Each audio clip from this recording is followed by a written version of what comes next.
পবিত্র রমজান মাস শুধু সংযম ও প্রার্থনার নয়, মানবিকতার এক অনন্য দৃষ্টান্ত। এই বার্তাকে সামনে রেখে রায়গঞ্জের বিন্দল গৌসিয়া গড়িয়া জুনিয়র মাদ্রাসায় আয়োজিত হল ইফতার ও বস্ত্র বিতরণ কর্মসূচি।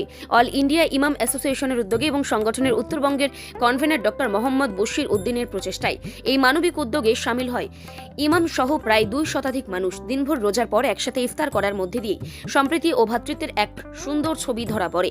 পাশাপাশি সমাজের প্রান্তিক অসহায় মানুষের হাতে নতুন বস্ত্র তুলে দিয়ে তাদের মুখে হাসি ফোটানোর চেষ্টা করেন। এই উদ্যোগে ধর্মবর্ণ নির্বিশেষে মানুষের অংশগ্রহণ ছিল চোখে পড়ার মতো। ডক্টর মোহাম্মদ বশির উদ্দিন জানান, মানুষের পাশে দাঁড়ানোই এই কর্মসূচির মূল লক্ষ্য। শুধু উত্তর দিনাজপুর নয়, উত্তরবঙ্গের বিভিন্ন জেলায় একইভাবে এই উদ্যোগ নেওয়া হয়েছে যাতে আরও বেশি মানুষ উপকৃত হন। সংগঠনের উত্তর দিনাজপুর জেলা সভাপতি মৌলানা মোহাম্মদ আশির উদ্দিন বলেন, রমজান আমাদের সহমর্মিতা ও মানবিকতার শিক্ষা দেয়। সেই শিক্ষা থেকেই আমরা চেষ্টা করছি সমাজের দরিদ্র ও অসহায় মানুষের পাশে দাঁড়াতে। ভবিষ্যতেও এই প্রচেষ্টা অব্যাহত থাকবে।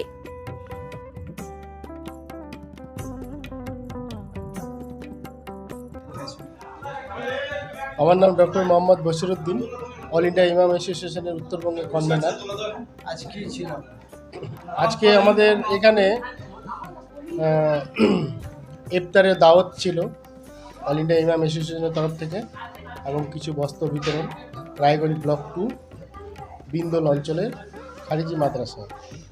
আমরা অগ্রিম সবাইকে ঈদের শুভেচ্ছা জানাচ্ছি এবং সবার পরিবারে যেন খুব শান্তিতে ঈদ কাটুক। হিন্দু মুসলিম জাতি বর্ণ নির্বিশেষে যেন কোথাও কোনো অপ্রীতিকর ঘটনা না ঘটে, তার জন্য সকল রাজ্যবাসীকে আমরা সচেতনা বার্তা দিচ্ছি এবং এই ঈদের দিনে যেন সবাই সুন্দরভাবে আমরা খুশিতে ঈদ মানাতে পারি এবং দুস্থ মানুষের পাশে দাঁড়িয়ে আজকে সামান্য কিছু কাজ করলাম। আজকে এখানে 300 জন গ্রামবাসী উপস্থিত ছিল এবং সবাই ঈদের শুভেচ্ছা একে অপরে আদান প্রদান হলো। 7টা অঞ্চলের হ্যাঁ, আমরা চাইছি যে দুস্থ মানুষদের পাশে জেলা কেন, আমরা উত্তরবঙ্গে জুড়ে আমরা এই কর্মসূচি চলছে। সব জায়গায় আমি যেতে পারিনি, আমাদের আশিস সাহেব বিভিন্ন জায়গায় যাচ্ছে, আমি যতটুকু পারছি কভার করছি, কিন্তু আমরা চাইছি যে মানুষের কাছে পৌঁছাতে, মানুষের বিপদে আপদে যেন আমরা পাশে থাকি। মোহাম্মদ মৌলানা আশির উদ্দিন সাহেব এবং আমি দায়িত্বে আছি উত্তর দিনাজপুরের জেলা প্রেসিডেন্ট অল ইন্ডিয়া ইমাম অ্যাসোসিয়েশন। আপনাদের পক্ষ থেকে কিছু আজকে আমাদের যে প্রোগ্রাম ছিল, আজকে আমাদের উত্তরবঙ্গের convener doctor Bashir Uddin, all India ইমাম অ্যাসোসিয়েশনের উত্তরবঙ্গের কনভেনার, তিনি আজকে অজা ইফতারের জন্য সমস্ত ইমাম মুয়াজ্জিন এই এলাকাবাসীদেরকে ডেকেছিলেন।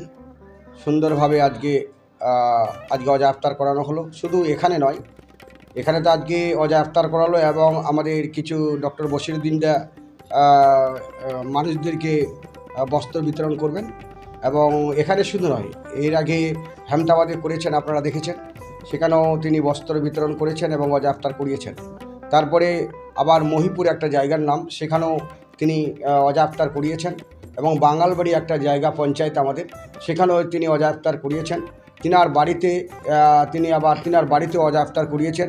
এরকম করে উত্তর দিনাজপুর কেন, সারা উত্তরবঙ্গ যেখানে সেখানে সব জায়গায় উনি যেতে পারছেন না, আমিও যেতে পারছি না, তাই আমরা উনি এইভাবে মানুষকে সহযোগিতা করছেন, মানুষের পাশে দাঁড়ান, ইমাম মুয়াজ্জিনের পাশে দাঁড়ান। এবং দ্বিতীয়, এখানে শুধু নয়, ডক্টর বশির উদ্দিন দা আমাদেরকে দক্ষিণ দিনাজপুরে সেখানে বস্ত্র বিতরণ হলো অল ইন্ডিয়া ইমাম অ্যাসোসিয়েশনের পক্ষ থেকে। তাই সেখানে ডক্টর বশির উদ্দিন দা যেতে পারেনি সব জায়গায়, আমাকে তিনি পাঠিয়ে দিয়েছিলেন। সেখানে আমরা দক্ষিণ দিনাজপুরেও বস্ত্র বিতরণ করেছি সেদিন ইমাম মুয়াজ্জিনদের এবং কিছু বিধবা মহিলাদেরকে। এরকম যদি উত্তর দিনাজপুরে কেন উত্তরবঙ্গে যদি 2-4টা এরকম ডক্টর বশির উদ্দিনের মতো যদি থাকতো, তাহলে আজকে গরিবদের অভাব হয়তো কিছুটা কমে যেত। রাত হোক বা দিন, নিউরো এমার্জেন্সি সময় দেখে আসে না। হঠাৎ মাথায় আঘাত, স্ট্রোক বা অচেতন হয়ে যাওয়া, প্রতিটি মুহূর্তই অমূল্য, কারণ এখানে সময়ই সবচেয়ে বড় চিকিৎসা। এবার রায়গঞ্জেই উপলব্ধ অ্যাডভান্সড নিউরোসার্জারি সুবিধা। দক্ষ নিউরোসার্জন ও আধুনিক প্রযুক্তির সহায়তায় 24x7 জরুরি পরিষেবা। সঠিক সময়ে সঠিক চিকিৎসা ফিরিয়ে দিতে পারে স্বাভাবিক জীবন। জীবনরেখা হসপিটাল, অ্যাডভান্সড নিউরো কেয়ার।